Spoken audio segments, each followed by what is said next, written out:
Okay, we're going to start in a minute our workshop here. But while we're getting ready, if you're here, I just want you to raise your hand if you have a transgender person in your life somehow. If in one of your relationships, you want to raise your hand.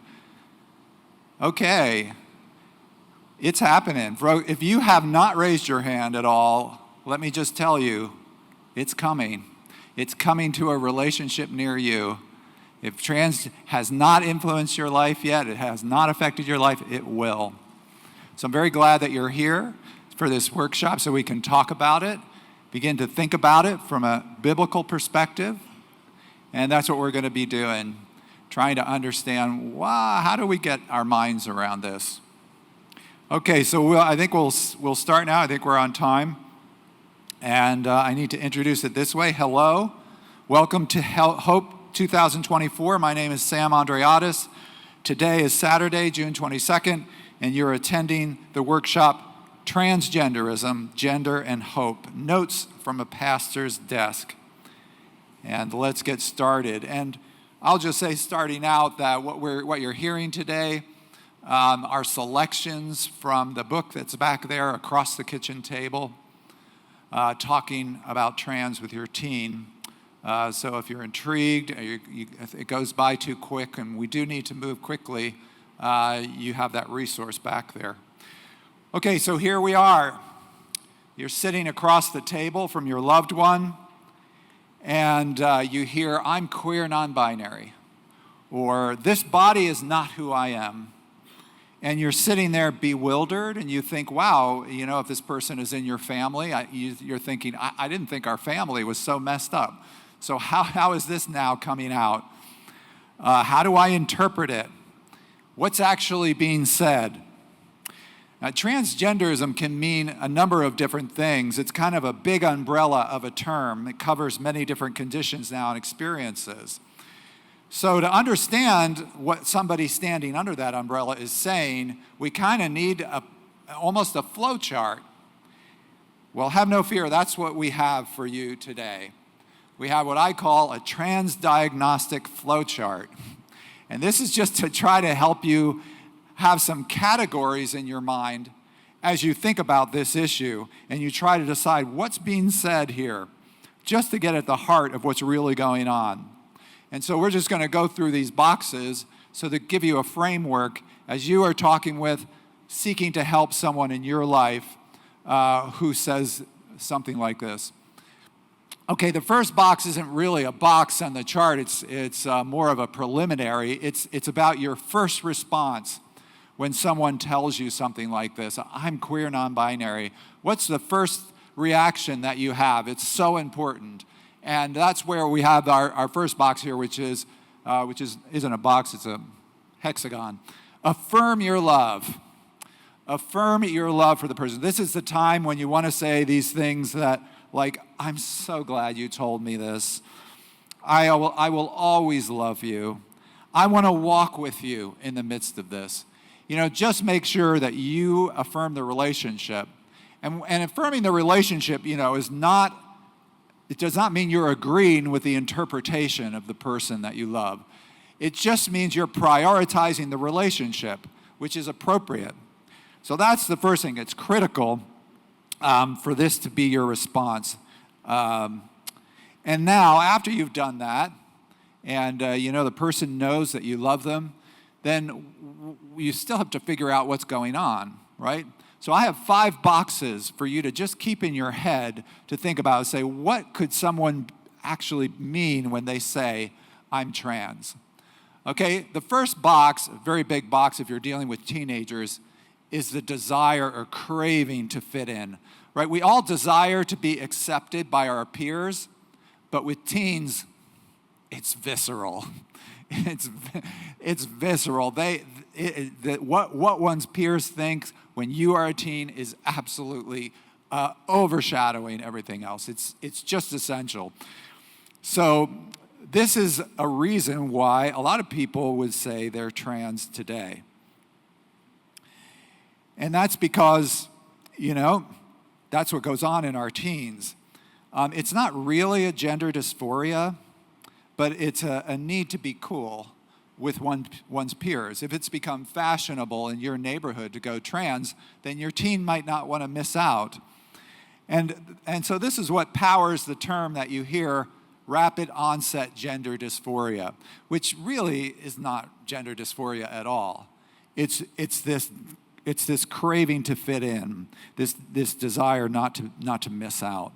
And if this is the box that you're in, I'll just go briefly, I have to do this briefly, but just briefly a response of what you're going to be needing to do. If this is the box that you're in, then the solution is the same as it's always been from time immemorial, is to realize that the teen years are a battle for your child's heart. You know, over and over again through the book of Proverbs, what is the author of the book saying? Is exhorting, don't go with those other counsel, with the counsel of your peers. Instead, take our counsel, take the counsel of your father, take the counsel of your mother. It's a battle for the heart of your child. So I know one family, it was a pastor's family that I've worked with, that they got through the teenage years. They had one teenager, 14 or 15, another 18, and they were doing pretty good. They said, I think we've gotten through the teenage years unscathed, and they were really happy. Then COVID hit and the shutdown. And before that was over, one of the teens was saying, I'm gay. The other teen was saying, I'm trans. And they were like, what happened? And, you know, what's interesting about this was sort of very telling, is that the guy who said that he was trans, he only really was caring about presenting as a woman when he went to band practice, okay? Other times he might forget, you know, and not shave or, you know, not do what he needed to do, so it wasn't really very feminine looking. And he would just kind of, it would slip his mind, he would forget about it. But at band practice, that's when he was really needed to be presenting as a woman. And so it's pretty obvious what's going on there. It's something that's external to him coming in. So that's the first box that you would go into. Okay, and this is important especially for parents because the quality of your relationship with your teen is going to make the biggest difference in what happens next if this is your teen that you're dealing with. So you need to address that with the heart and also with a vision for gender. Okay, if it is not that, if it's not just a thirst for peer favor, then we need to be open to more serious problems, possibly a mental health or personality disorder. And what could be happening is now just labeled all the time as trans or gender dysphoria. It's what psychologists have a term for this. They call it diagnostic overshadowing. When there's one condition, but the other condition kind of overshadows it and covers it up. And yet there are many comorbidities that can go along with this. According to a 2014 British Journal of Psychology article, that gathered data from 4 different trans-affirming European countries, 70% of gender dysphoria patients were also diagnosed with other serious disorders, 70% of them. And it wasn't because they had, they did not have the affirmation of the society. These are trans-affirming, pro-trans countries. A quarter of those who suffer from schizophrenia have cross-gender desires. The rate of autism, the incidence of autism among gender dysphoric children is 10 times higher that of the general population. In one clinic that did a study, more than half of the people that were coming to the clinic had autism as well. I have a friend, very committed trans friend, and he, says this is who he is. We talk a lot about that. What we never talk about, what I know, because I know his history, is that he is also schizophrenic. But that, of course, does not get addressed. So Dr. Lalo also talked about this this morning. If this is the case, that you probably know this already if you've been close to the person, and usually has to be addressed on multiple fronts.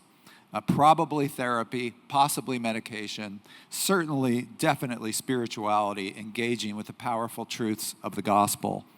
And the New Testament advises us to not dismiss demonic activity as also a consideration here. And I tell one case like that in my book. Okay, so that's the second box. If it's not that, if there's someone who truly is experiencing a severe alienation from their body, then we're talking about true gender dysphoria, which is a real thing. And I want to come back to that, but that would be the third box, I would say. There's also the box that I label as activism. Okay, if you have someone, especially around the ages 18 to 21, they very often want to change the world.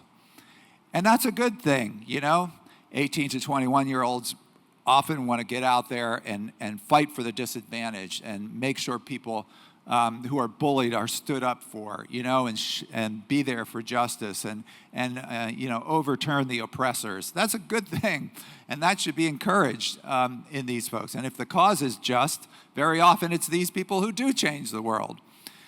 So we want to encourage that. But if trans has gripped them and that's what they're going for, that could be the reason that they're saying trans. I spoke with one young man just beginning college, wanted to go by the name Lydia. And, like many of these guys, he was a big, hulking guy. He's one of these guys, he's never going to pass for a woman, never. But he's insisting that he's a girl. And I talked with him, and the more that we talked, he was a political science major. It just became clear to me what was driving him was this ideology that he thought was just, And so he was insisting that he was a girl. Well, what happened? He went to college. He met a girl. They got involved. She took on this mission too. So she insisted that he call her they. So he uses the pronoun they until, sometimes he slips and he calls her she, but mostly he calls her they. Well, they just got married in June, actually, this guy and this girl. But they're going by they. They're non-binary. But I was happy for them because they're on their way back to Genderland. So you need to try to help these people see how they can really help the people that they love, if this is your loved one in this situation. And you need to create a vision for gender. Okay, there's another box I want to put on here because it's big. It's not talked about in the media. You're not going to hear it. But this is still the major reason, I would say, that adult men cross-dress. And it's a good term for it you may have heard is autogynephilia. That was the psychologist Ray Blanchard's term that he coined for it. And it is adult cross-dressing for sexual arousal that happens. And this is a big thing. As I said, this is probably most of the reason for adult men who cross-dress. But you don't hear about it. But that's another thing that could be going on. Maybe not in the situation that you're confronting. That's another category, another box that you should have in your mind. Okay, so going back to that middle box there, if your loved one really does experience an intense body distress, then it's appropriate to use the term a gender dysphoria. Okay? And you might, that's a convenient term for people to use because nobody really knows what dysphoria means if you're not a clinician. But I'll just give you a definition that I think is appropriate for gender dysphoria for us. And that definition isn't exactly the clinical definition, but I think it's more useful for us. Gender dysphoria is a distress with the way that you are. A severe distress with your body, a severe distress with the way that you are. And the reason I put it that way, the way that you are, is because according to the Christian view, we are our bodies. They're not accessories. They're not just kind of things that are added on, but we are body and soul. And you can see this in different ways through the narrative of the Bible. and what we believe. It's only when God breathes his breath of life into Adam's body that the man becomes a living soul in the beginning. You know, you've heard the term we're embodied souls, but really you look at the Bible's view and it's almost like we're ensouled bodies. So that's what we are. The body is integral to being human. It's only when Jesus Christ assumed a human body that our redemption became possible. You notice that Jesus didn't come down to save us and float around and work redemption, from the air. He took on a human body. That shows the importance for the body in what it means to be human, in what it means to be a person. And so he assumed a body because it was a necessary part of us. And what we have here is a slide that pictures one of my wife's favorite art pieces. It's from a cemetery in the south of France, in Menton, I believe. And what it is, it's depicting on the top of this tomb the moment of the resurrection at the end of the age. And what you have here is the coffin is bursting open, the top is coming, and you have this woman rising physically from the dead. It's just glorious. It's just corporeal glory. And it's a beautiful scene, it's a beautiful picture, and it kind of captures the Christian view that the body isn't this thing that's going to go away. It's so much part of who we are. It's part of the next stage. It's part of the resurrection. It shows how much God loves our bodies. So, when we say someone is not comfortable in their body, it really is a discomfort with something of who they are, okay? And if this is the box that you're in, then it is most likely due to an earlier trauma in life. And you can think about it, if you have a dislike or hatred from your own body, it usually arises from some reason, some experience that fuels that self-hatred. And the term that psychologists use is an ACE. That stands for adverse childhood experience, or an ACE. These could be different things. Of course, the awful horror of sexual abuse or physical abuse. But it could be also other things like a drug addiction in the family, or a divorce in the family, or even, moving around frequently, especially when that's visited on a sensitive soul. So these things are in the background very often. Okay, so this is the, let's see if we are, no, we're not ready for you yet, Scarlett. So this is a chart I wanted to, just for you to have in your head. Admittedly, it's very broad, it leaves out details. People could have more than a foot in more than one box at the same time, but this is basically what you're dealing with, just so you go in there knowing how to think about these things. All right, so with all of these, you need to be creating. What we're going to try to do at the last part of this talk is talk about a vision for gender, vision for manhood, a vision for womanhood, which you're getting also in other parts of the weekend, which I'm really happy about here. But that's a part of all of this. Now, where does this come from? Because what's happening with the gender dysphoria is an exacerbation of something that's in there, this discomfort with the body. And that might seem exotic to us, but I want to try to show you it's actually not so exotic at all. And that's what, to do that, I want to start with Scarlett Johansson. So Scarlett Johansson was crowned sexiest woman alive in 2006, and then again in 2013. So 6 years later, or 7 years later, still again, sexiest woman alive. And then she was interviewed by Now magazine. And in an interview, this is what she had to say to it. She said, I don't actually think of myself as sexy. I tend to look at the flaws in my appearance. I tend to see the flaws in my appearance, okay? That's Scarlett Johansson. Okay, Keanu Reeves. Also dubbed sexiest actor alive by Glamour magazine 2 years in a row. 2 years in a row. So a real knockout, right? And then he was interviewed by it. And in his interview, this is what he had to say. I'm not handsome or sexy. Of course, it's not like I'm hopeless. And you could just hear Keanu Reeves saying that, right? Of course, it's not like I'm hopeless. But he's not seeing himself as handsome or sexy. And actually, I have a number of these that I could go through. My wife tells me to cut down this part of the presentation, but I have a lot of fun going through these because these quotations from movie stars, they're not hard to find. Why? Because they're a clue. They're a clue that what you and I feel when we stand in front of the mirror, ordinary mortals, when we're standing in front of the mirror, the things that we're feeling, we're not alone in feeling. So when we're standing in front of the mirror, we're feeling shame as well. So we're not alone in these things that we're feeling.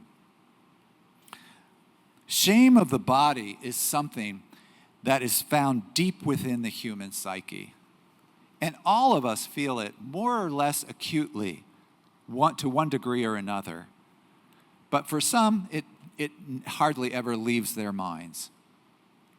Older folks, who often have lost the glow of youth and maybe the dimensions of youth, we especially feel it, right? People whose bodies have been damaged by disease or by accident, they especially feel it, right? And the gender dysphoric especially feel it. And in the careful media portraits that you see on TV and you read about, what you hear over and over again is, I feel trapped in the wrong body. How many of you have heard that before? Yeah, I feel trapped in the wrong body. You'll hear that. What you will never hear in the media portraits, but I tell you, it is sung like a chorus over and over again on transgender websites and in gender identity support groups, is not I feel trapped in the wrong body, but I can't stand my body. I hate my body.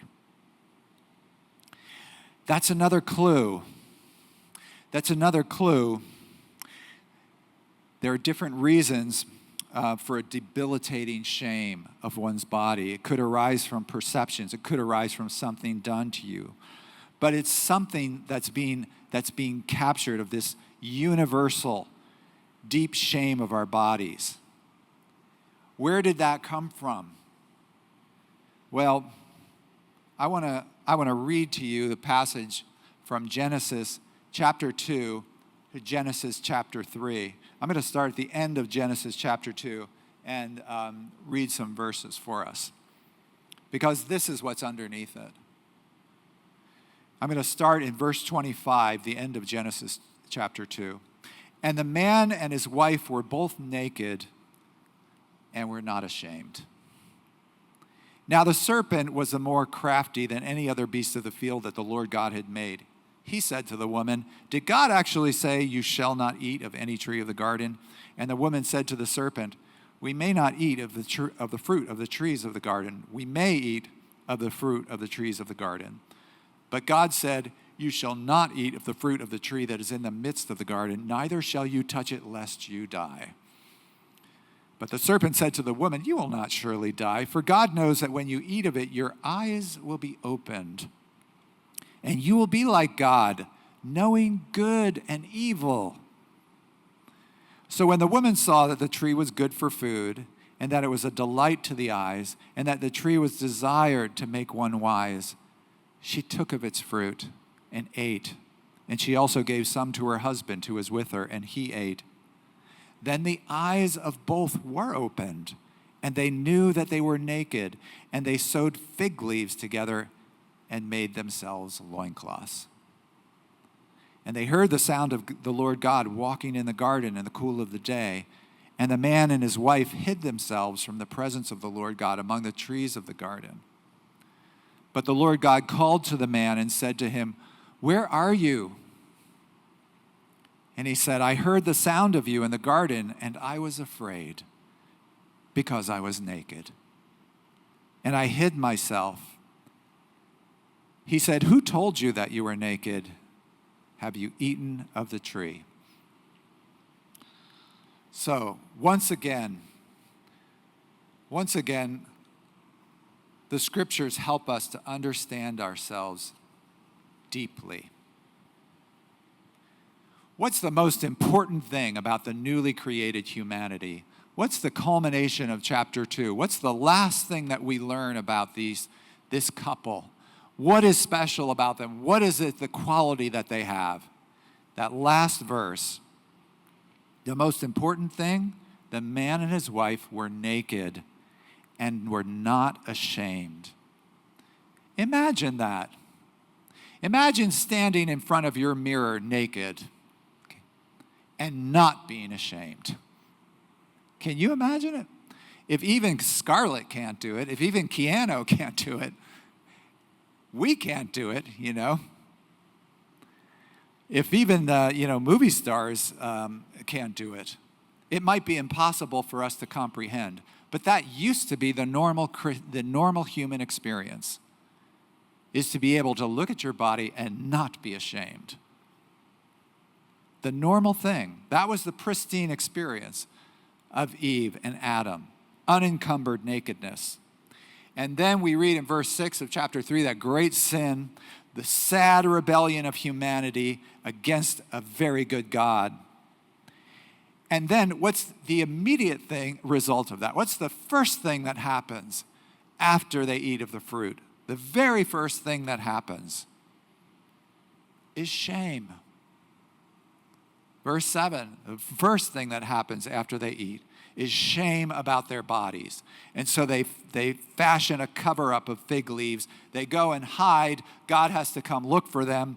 And he says to them, why are you hiding? And Adam says, what? It's because I was naked. It's because of this shame that I have. They're just naked and they're ashamed. What's the name of that reality TV show? There's a show where they go out and leave them in the jungle and they're naked, and what is that called?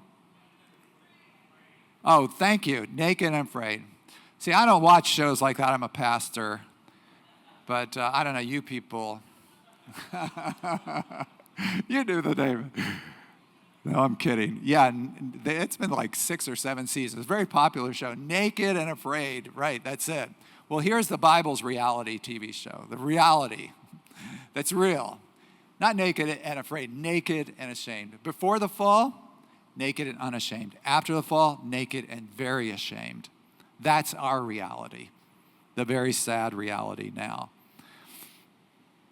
So connect these experiences to your own experience in front of the mirror. Immediately before, naked and unashamed. Immediately after, naked and very ashamed. What changed? What happened? Did anything happen to their bodies? Were their bodies suddenly different? Nothing that we know of changed about their bodies, but how they looked at them did.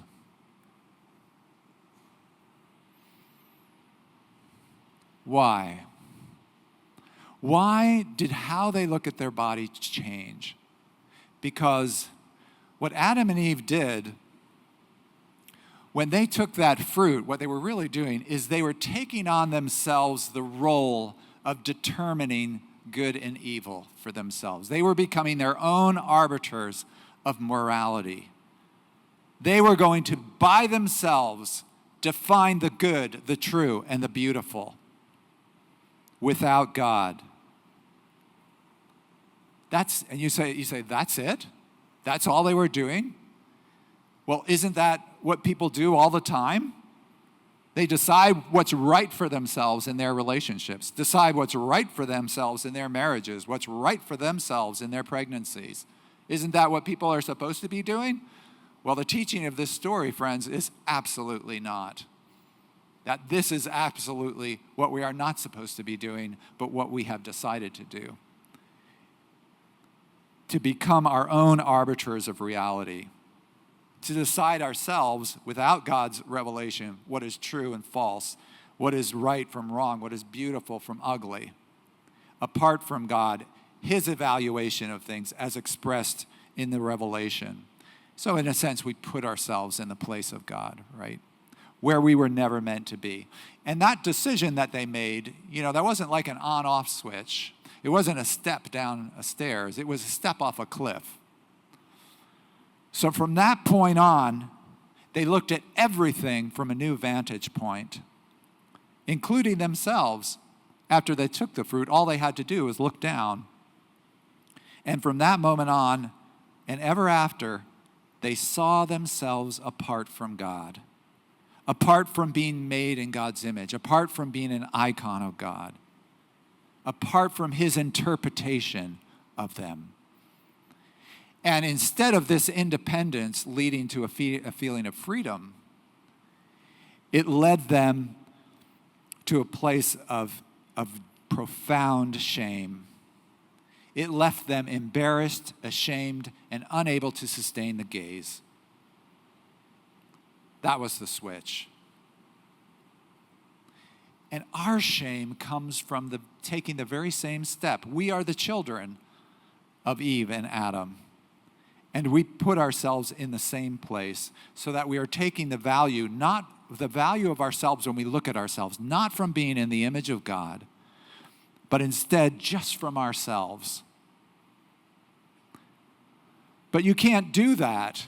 Just you and your mirror do not tell you true, do not show you the whole picture of who you are. This is what our shame is. This is what all body shame is. It's looking at yourself apart from God, which we can't do. This is where our dysphoria comes from. Exacerbated by fashion, by comorbidity, or by abuse trauma. And that's why the way that we have of trying to rid ourselves of this shame never work. Psyching ourselves up, buying the right clothes. Listen, if even the movie stars they have near perfect bodies and near unlimited spending accounts, they can't do it. You and I aren't going to be able to do it by ourselves either.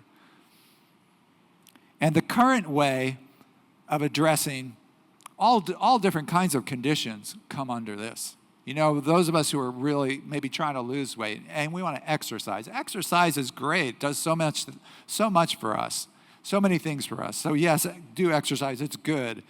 But if you are exercising to try to get rid of your shame, then you are on a treadmill that will never end. And the current way of addressing severe dysphoria, taking hormones to try to trick the body into looking different, chopping off parts of it, that won't work either. And I was so grateful for Dr. Laidlaw this morning showing and laying this out, how it is absolutely ineffective. And he put up the graph for that. There is no evidence that trying to quote unquote transition diminishes the chances of suicide. No evidence. In fact, it increases it in the one longitudinal study that was done in Sweden. So we cannot deliver ourselves from the shame about our body because doing it ourselves was the problem in the first place. So then, what is God's answer to this? And again, the passage is so helpful. Let's look at God's answer to our body shame.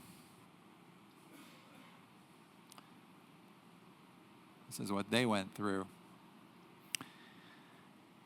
In chapter 3, verse 21, it gives us the answer. And a very surprising move.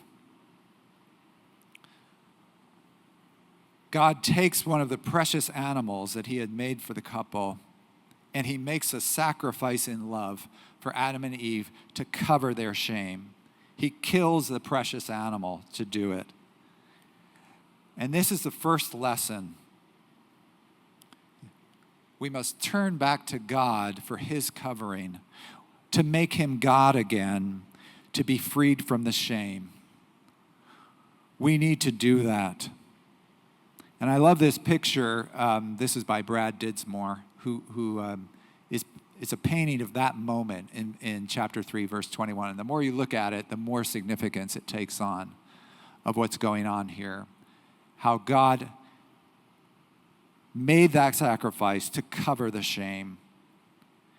And when we turn back to God, which is the first step, turning back to God for his evaluation of things, then we begin to see our bodies again as they were meant to be seen, in love. You know, Corrie ten Boom, who you know, her and her sister were subject to Nazi concentration camps. They saw the human body at its worst. They saw it denigrated, absolutely degraded. And when she went through that, she came out of it. This is what she had to say about it. Surely there is no more wretched sight than the human body unloved. Amen. But when you turn to God, you begin to see your body again as it was meant to be seen, in love. You know, I was once counseling with a guy, I would call him Ralph, and he had a kind of a gender dysphoria. And we were talking and counseling, and we got to a particularly honest moment. I'll never forget this. He was being honest with me about how he really felt about his body. And I remember standing right in front of him. I was standing there, he was standing here, and he was holding out his hands for me. I really liked Ralph. He was a neat guy. He was a very musical guy, had a lot of talent. But he was holding out his hands for me right now and sticking out his fingers. And we were both looking down at his hands. He had these long, graceful fingers and long wrists. And he had his hands out in front of him. And at this point of honesty, what he said to me is, I hate these hands. These are girls' hands. And I remember I took his hands in mine, both hands in mine. I looked down at him and I said, let me tell you something, Ralph. These are men's hands. And you should take up the piano. I'm thinking piano players would kill for these long fingers, you know. And it was a changing moment for him. It was a transformative moment as he began to see his body differently. That's the first step, is to turn back to God for his view of our body. He looks at your body in love, whatever is wrong with it or whatever you think is wrong with it. And when you can realize that your body is loved, it's beautiful.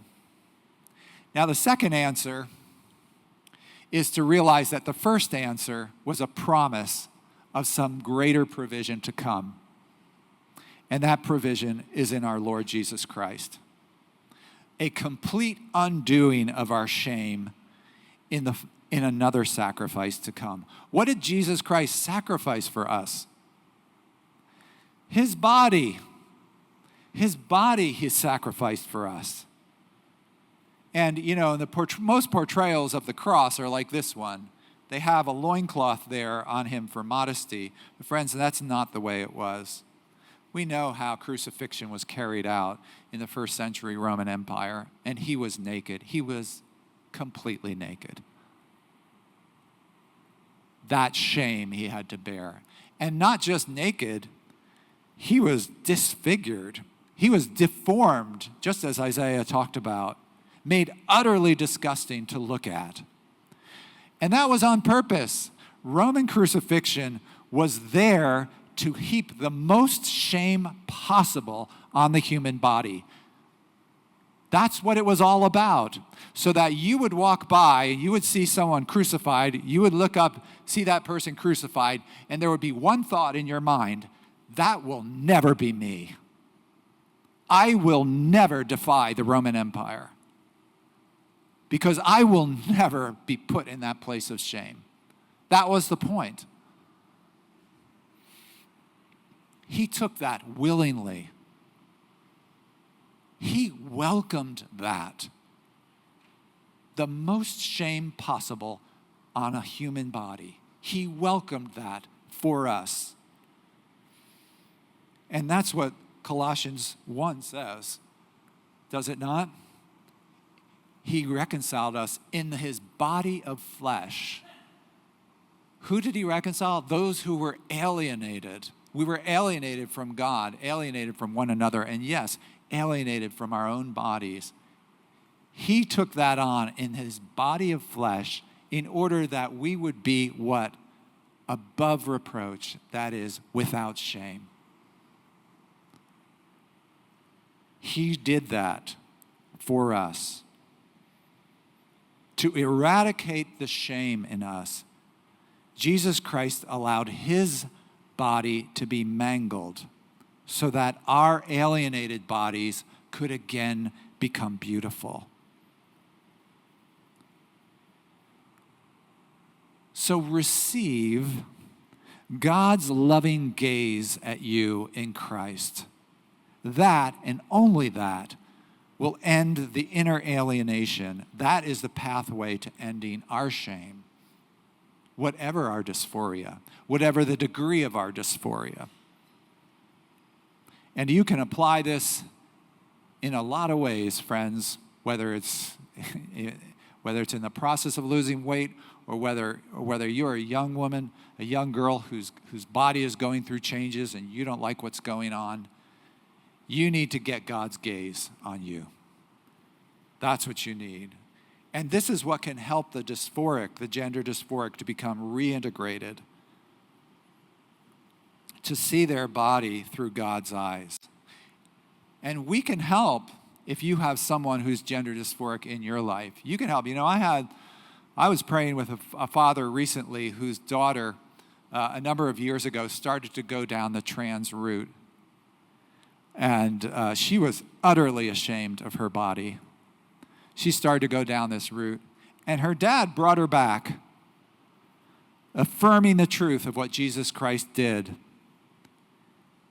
And you hear this story, you know how difficult these things are, right? You hear this story, you're probably thinking, wow, what an amazing dad he must have been. Well, I mean, what a sensitive guy he probably was, able to talk to teenage girls like that. He's probably really sensitive, a very thoughtful kind of guy. Let me tell you, I know this dad. He's not. He's gruff. He would say this about himself. He's a very gruff man, very opinionated. He's not the sensitive type at all. But he was her dad. And he loved her. So he could bring her back. By asserting the truth of the gospel here. Today, this woman is married. She has children. She's married to a guy. And she says to her dad, "Dad, I don't know what would have happened to me if you had not been in my life back then. I don't know what would have happened to me." And I'll tell you, if he can do it, you can do it for the people that are in your life. They're in your life for a reason. So God has made a way to see our bodies in love, come back to his gaze, and be unashamed. Okay, so that's one of the pieces, one of the big pieces, a couple of the big pieces in the book that I go into to try to understand our way through this, how we can really be the ones helping. Because a lot of the things that are supposed to be helping out there, forget it. They're not really going to help. This can help. All right, how does this happen? Well, in the book, I go into the scriptures with you to try to show from the Bible what I've found to be important points of discussion and instruction as we talk about the trans identifiers, talk to them in our lives, such as how God goes backwards in order to bring people forward, how he counsels from the past to heal, how our desires are moral, and we can want wrong things also while wanting right things, how we have to accept sometimes that we're wrong about ourselves, as the biblical characters had to do. And these are critical points of discussion for helping someone take a different pathway in trans. But what I want to do with our time that's left now, our limited time, is to just take a few minutes and talk about a vision. Just try to give a little bit of a vision for man, for woman. Because creating a vision for gender is important in helping all of us embrace who we are.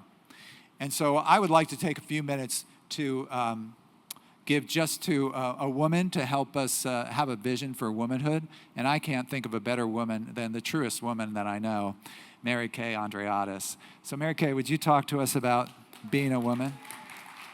Thank you. Well, this is fun. Okay. All right. Hey, everybody. Yes, Matt Walsh. A woman is an adult human female, but there is a little more to it than that. there's such a lot of bad ideas floating around about what a woman is. So, after you help someone with the gender dysphoria, how do you rebuild? How do you give somebody who feels like, I don't really fit as a woman, I don't like hanging out with the girls, how do you start to rebuild that identity? Here's some thoughts. I decided to look at one of our foremothers, Hannah, in 1 Samuel. I think she's a really good paradigm of a woman of faith. So, around 1120 BC, Elkanah and his two wives, Hannah and Peninnah, approached the tabernacle of the Lord in Shiloh. Now, let's see. Sam is going to put up a picture of Shiloh. There it is. I went there last summer. We really know where this happened. It's amazing. That flat area that you see there is probably the place where the tabernacle stood. Families would go up to celebrate the Feast of Booths, and they would sacrifice, and then they would eat the peace offering together. Now, the rule was you had to eat the peace offering in a holy place, but the tabernacle was not that big. So people were told, well, any place that you can see the tabernacle, that is a holy place. So if you see those surrounding hills all around, they are covered with, people would go there and eat their peace offering there. And so that's those hills around there, that's where Hannah sat with Peninnah. And her rival, Peninnah, used to provoke her grievously, to irritate her because God had closed her womb.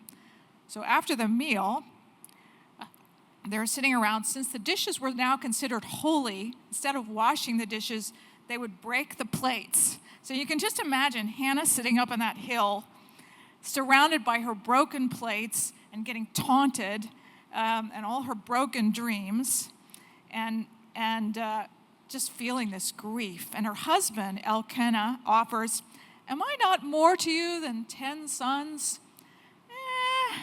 That's kind of an insufficient answer. First of all, Elkanah had married 2 women. Now, maybe the second woman is because Hannah was childless, but he'd set up this marriage where these women are rivals, and Hannah was never going to have that kind of partnership that God envisioned in the Garden of Eden. So insufficient. Anyway, marriage to an amiable man, like Elkanah, even though he loved her, it's not enough to give meaning to your life. A woman needs purpose. She needs a calling, right? So Hannah's less than ideal marriage and her infertility crisis drove her deep into connection with God. So here's the first principle. A true woman is a person of prayer. So Hannah goes to the tabernacle. She perseveres in prayer, even though the priest thinks she's drunk. So her husband is failing her, her priest is failing her, but she brought all her grief and her anger to God. One of my friends recently had a crisis of faith. She had a teen that rebelled in a dramatic and life-threatening way.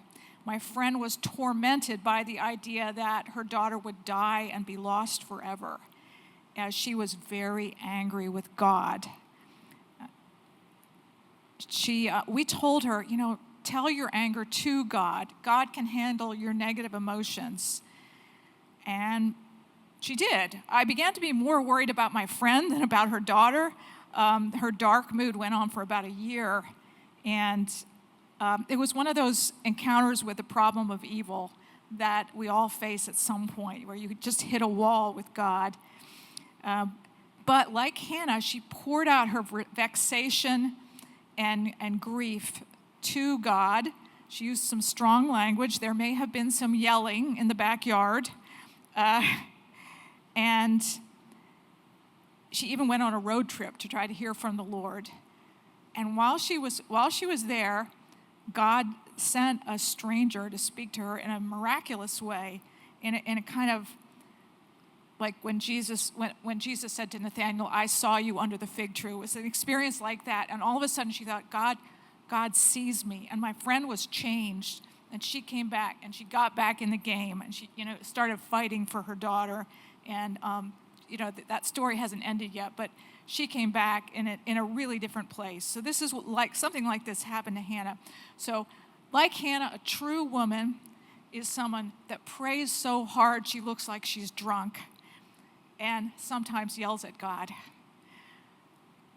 Speaking of women who yell at God, Ann Edwards, I don't know if she yells at God, but I had the privilege of watching her and Melinda Patrick and my husband be in a press conference with the California Family Council. That was a couple of days ago, and this was protesting against Bill ACA 5, which has this fuzzy definition of marriage that will actually allow for polygamous marriage and incestuous unions. It's so vague. So it's very dangerous. Anne told me that there's an intimate connection between helping people find their identities in Christ and being pro-life. And I thought that was really interesting. So she didn't argue about the definition of marriage. She said, this bill will hurt children. This bill will cause child abuse. So Anne, there was Anne being a woman of wisdom and someone who gives life. So yeah, Adam gave the first woman the name Eve. You all know it means life because she was the mother of all living. And giving life is a godlike privilege. That's why the woman in Revelation is clothed with the sun. There's more than one way of giving life. Ann Edwards was an exemplar there the other day. Many of you have become spiritual mothers, prayer warriors, you know that. But sometimes in our day and age, children are so denigrated. Sometimes our younger women need encouragement. Yeah, actually having babies could be a good thing. A young friend of mine I was talking to this spring was deeply conflicted because she was about to pause her career to have a baby. And I tried to encourage her, but for her it was like a death. And this was a Christian woman, a young Christian woman. Not 4 months later, now she says, oh, that was the most important experience of my life, giving birth to my daughter. So that too. The culture of Hannah's day, of course, was different. Old Testament is filled with these dramas about infertility. Sarah, Rebecca, and Hannah, they were painfully aware that there are no babies, no promise, no babies, no chosen people, no redeemer, no future. They knew that. Furthermore, we can tell from Hannah's desire for child was not a selfish bid for her security or status, because she gave him up at what, like 3 or 4? Can you even imagine?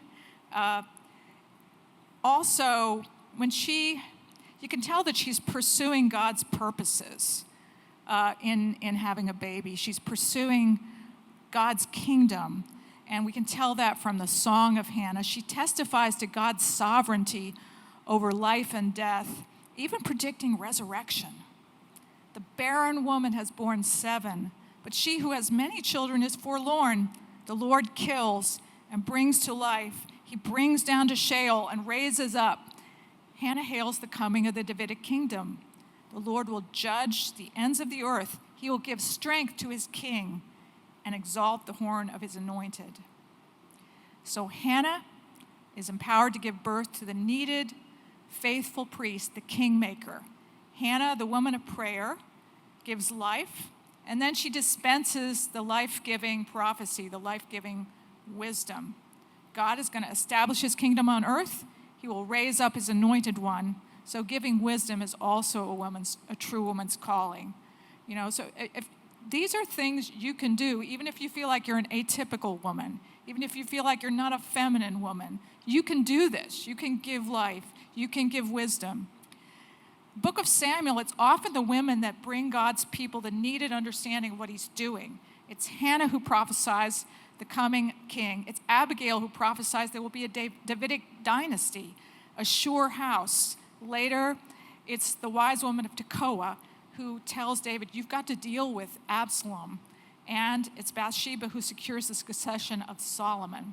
So Hannah is being like Lady Wisdom in Proverbs. There's another female role model that we sometimes neglect to look at. Proverbs 8 explains that Lady Wisdom represents, she's a picture of the wisdom through which God made the world. So life-giving and imparting wisdom are intimately connected, as we saw with Andreades. When we walk in wisdom and impart wisdom, we become life-givers like Lady Wisdom and not like Lady Folly. So yes. So how do you imitate Lady Wisdom? I think of my friend Jean, a single lady who lives in New York City, never had any children, but she disciples many. She offers godly wisdom. One woman said, Jean is my New York mom. She has these discipling relationships with believers and non-believers. So there's a woman wisdom who has become the mother of many. Revelation pictures the woman clothed with the 12 stars with the moon under her feet. I think that she represents God's people, but especially the work of the women. And so there's a kind of glory about the women need to reclaim about their work. So I exhort you to reclaim the glory of your calling, to be a person of prayer, a life giver, and a woman of wisdom. Yeah, okay. All right. Thank you, Darlene. That was great. Something of a vision there for women. And I would do the same for guys, but I think are we about out of time? 4 minutes. Oh, yeah. I will just do this off the cuff then. We were going to maybe go into Samuel.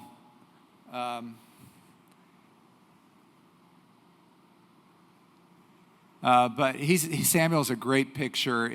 We don't have time to go into it now today, but I would say if somebody asked me what is manhood, what is a real man, that's a tough question. You either shake your head in frustration or you get angry that the question is even being asked because you feel like it's so obvious.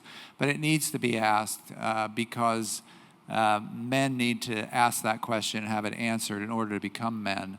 When you stop asking the question, the image of God perishes from the earth. And I would just say briefly, since we don't really have the time to go into it now, that manhood is two things. One, it is the quest for manhood, because manhood itself kind of sounds like a circular thing, but manhood itself is the quest for becoming a man and coming to understand that you are a man. And that's something that every man goes through. If it's worked well, men tend to forget this, and they forget there was ever a time when it was in doubt that they were a man. But every man begins with the question, am I a real man? Do I have what it takes to be a real man? And that is a rite of passage that goes through from different experiences that might happen. Maybe it's when there's a hand on the shoulder. A guy feels a hand on his shoulder from an older man that's saying, you're like me, a healthy grown man. Or maybe it's when you're overcoming the terror of asking a girl out. Or maybe it's in the smile of a father's approval for a righteous act. Or maybe it's when a guy catches out of the corner of his eye the approval of his peers. Or maybe it's in the decision to go forward and embrace having a child. These are different moments that happened where manhood is incrementally acquired through the signals and steps of his experience. And then the other part of it is a deepening purpose of manhood, which I go into in my books, especially in enGendered back there, about Paul, because gender is always about relationship, first with other men and then across the genders with women. Paul uses his teaching about head covering, that famous teaching in 1 Corinthians 11, to actually lay out the distinctions between men and women and how men and women love each other differently. And he does it by, again, going back and reading the Genesis narrative about the archetypical man and woman, Adam and Eve.